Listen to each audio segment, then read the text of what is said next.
গভীর দুশ্চিন্তায় Donald Trump ভেনেজুয়েলার অভিযানের সফলতার আনন্দের উত্তেজনায় ইরান আক্রমণ করেছিলেন তিনি ভেবেছিলেন দ্রুত ইরানের সব তেলের মালিক বনে যাবেন ইরানের সাথে পুরো মধ্যপ্রাচ্য নিয়ে অঘোর স্বপ্ন আজ তার দুঃস্বপ্নে পরিণত হয়েছে ইরান যুদ্ধের ব্যয় মেটাতে প্রতিদিন আমেরিকান সেন্ট্রাল ব্যাংক থেকে $5 বিলিয়ন লোন নিতে হচ্ছে ২-৪ দিনেই ইরানের পতন হবার যে ঘোরেছিলেন সেটা ২-৪ মাসেও হবে না বুঝে গেছেন ট্রাম্প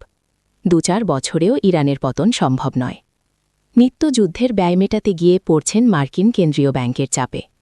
আমেরিকান সৈন্য হতাহতের ঘটনায় সাধারণ মানুষ ফুঁসে উঠছেন নিজ দেশে নেতানিয়াহু বা ইসরায়েলের সমর্থন নিয়ে অনেক কিছু হবে ভেবেছিলেন সেটাও হচ্ছে না উল্টা ইরানের হামলায় বিপর্যয় নেমে এসেছে তেল আবিবে